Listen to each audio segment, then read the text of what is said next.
semua, pada praktikum di judul dormansi biji ini, kita mau melihat bagaimana pematahan dormansi pada biji. Tetapi sebelum itu, kita perlu mengetahui apa itu dormansi. Dormansi merupakan masa istirahat atau dorman pada biji. Dormansi bukan berarti biji tersebut mati ataupun tidak dapat tumbuh kembali, melainkan biji hanya mengalami istirahat atau dorman. Selanjutnya, apa saja alat dan bahan yang kita perlukan pada percobaan ini? Adapun bahan yang akan kita pakai ialah biji pinang sebagai objek praktikum, pasir sebagai media tanam, kertas pasir untuk mengikis biji pinang, dan kertas label untuk membantu pelabelan. Kemudian kita juga memerlukan air untuk peristiwa imbibisi pada biji pinang. Sedangkan alat yang akan kita pakai ialah polybag sebagai tempat media tanam, cutter untuk mengikis biji pinang, pulpen dan juga isolasi untuk membantu pelabelan. Sebelum kita melakukan pematahan dormansi supaya suatu biji dapat berkecambah, kita perlu mengetahui morfologi dari biji tersebut. Hal ini bertujuan supaya kita mengetahui teknik pematahan dormansi mana yang tepat untuk biji kita bisa berkecambah. Adapun morfologi dari biji pinang yaitu bentuknya lonjong ataupun bulat, termasuk buah drup atau buah batu. Kenapa? Karena pada lapisan bagian dalam atau endokard itu liat, tebal dan keras seperti batu. Sedangkan lapisan perikatnya itu berserabut dengan ketebalan 5-6 mm dan berwarna orange saat sudah masak. Jadi, supaya biji dapat berkecambah, biji yang diambil harus sudah masak atau sudah tua. Oleh karena itu, pada praktikum ini harus dipakai biji pinang yang berwarna orange. Kemudian disiapkan media tanam untuk biji pinang. Di sini kita gunakan media tanam berupa pasir. Mengapa digunakan pasir? Hal ini bertujuan untuk mempermudah pengamatan hasil dari pematahan dormansi pada biji. Jadi, pematahan dormansi ditandai dengan tumbuhnya tunas atau kecambah pada biji. Oleh karena itu, digunakan media tanam yang poros atau memiliki pori-pori besar supaya tunas lebih mudah untuk menembusnya. Dalam hal ini saya menggunakan polybag sebagai tempat dari media tanam. Saya akan melipat sebagian dari polybag tempat media tanam.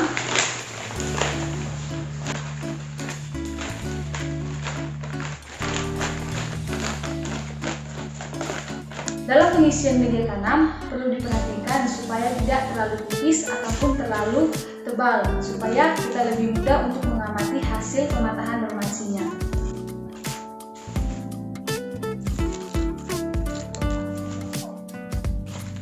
Dituangkan pasir ke 3 buah polybag kurang lebih sebanyak ini.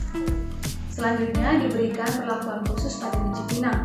Mengapa diberikan perlakuan khusus? Hal ini berkaitan dengan tipe dormansi biji. Jadi ada 2 tipe dormansi pada biji, tipe kulit biji dan tipe embrio.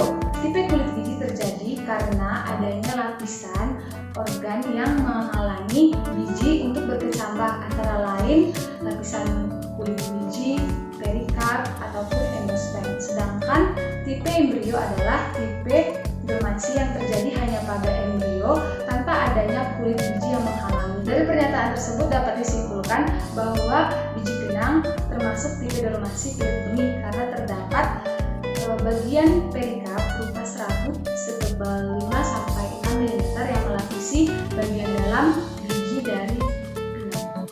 Oleh karena itu, teknik pematahan dormansi yang dipakai pada praktikum ini ialah perlakuan mekanik berupa skarifikasi.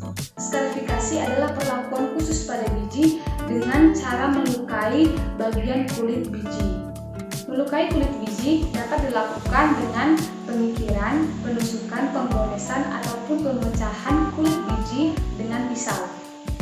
Pada percobaan praktikum diberikan 3 perlakuan yang berbeda pada biji pinang. Perlakuan yang pertama, dikikir biji pinang dengan jarak 180 derajat dari embrio. Sedangkan perlakuan yang kedua, dikikir dengan jarak 90 derajat dari embrio. Dan perlakuan yang ketiga, tidak dikikir sama sekali. Tetapi terlebih dahulu, seluruh perlakuan harus dikupas kulitnya. Setiap perlakuan dikikis hingga yang tersisa hanya sedikit serabutnya. Hal ini bertujuan untuk mempercepat proses perkecambahan pada biji pinang. Berikut hasil dari pengikisan biji pinang. Setelah itu biji pinang akan dikikir menggunakan kertas pasir sesuai dengan perlakuan. Dikikir biji pinang pada bagian tertentu sesuai dengan perlakuannya masing-masing.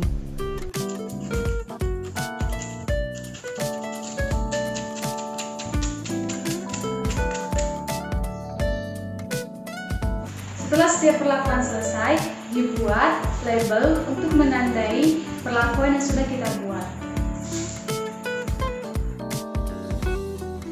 Ditempelkan kertas label yang berisi keterangan sehingga setiap perlakuan dapat ditandai.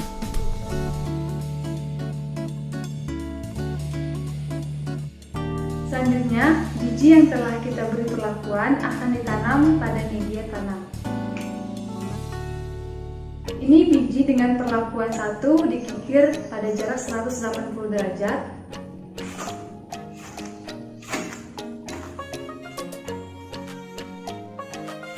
Ditanam sekitar 2-3 cm.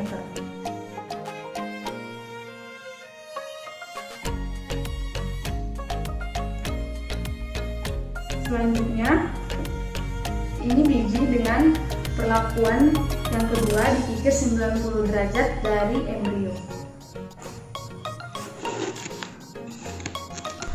Perlu untuk diperhatikan bahwa penanaman biji pinang dilakukan pada posisi horizontal. Dan perlakuan yang terakhir tanpa dikikir sama sekali.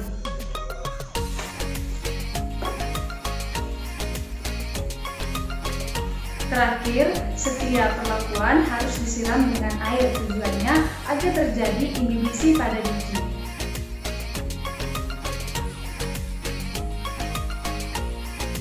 Media tanam disiram sampai dalam kondisi lembab.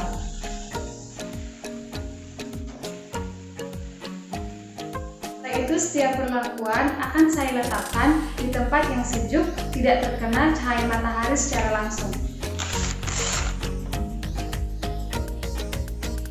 Demikian prosedur praktikum telah selesai dilaksanakan. Selanjutnya, diamati sampai tumbuh tunas dari dalam media tanam.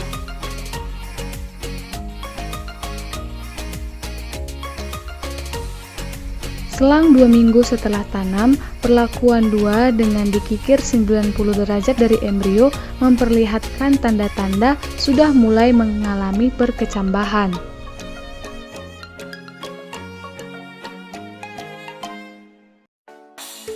Kemudian, selang 2 minggu 4 hari setelah tanam, perlakuan 1 dengan dikikir 180 derajat memperlihatkan tanda-tanda munculnya perkecambahan.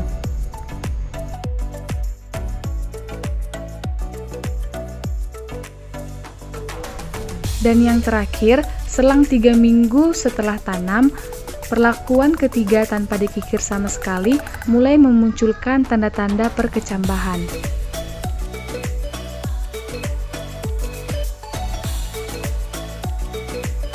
Diperoleh hasil bahwa perlakuan 2 dengan dikikir 90 derajat dari embrio memiliki daya kecambah yang lebih cepat daripada perlakuan 180 derajat dikikir dari embrio dan tanpa dikikir sama sekali.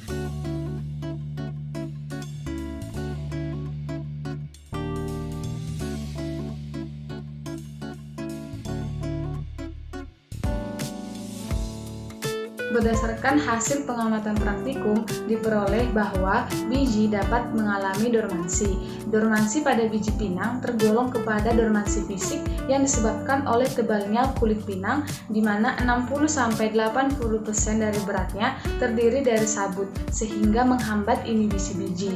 Oleh sebab itu, diperlukan cara agar dormansi dapat dipecah atau sekurang-kurangnya lama dormansi dapat dipersingkat. Salah satu cara yang telah diketahui ketahui adalah dengan perlakuan mekanis. Perlakuan mekanis terbagi menjadi skarifikasi dan tekanan. Skarifikasi adalah cara pematahan dormansi dengan menghaluskan kulit benih ataupun menggores kulit benih sehingga dapat dilalui oleh air dan udara. Skarifikasi yang paling cepat untuk mematahkan dormansi dilakukan pada pangkal benih atau paling dekat dengan embrio karena menyebabkan air lebih cepat menembus kulit sehingga mempercepat proses perkecambahan. Pernyataan ini sesuai dengan penelitian sebelumnya yang dikemukakan oleh Mistiani tahun 2012 melaporkan bahwa perlakuan skarifikasi pada pangkal benih pinang dapat mempercepat laju perkecambahan dan jumlah daun pada tanaman pinang, dan relevan dengan penelitian Rofik tahun 2008 yang juga melaporkan bahwa metode skarifikasi tepat pada posisi embrio merupakan teknologi sederhana yang paling efektif untuk mematahkan dormansi benih pada pinang karena daya berkecambahnya sudah lebih dari 80%. Berdasarkan hasil praktikum, dapat disimpulkan bahwa teknik skarifikasi yang paling cepat ialah dengan skarifikasi pada bagian yang terdekat dengan embrio atau pada bagian pangkal dari biji tersebut.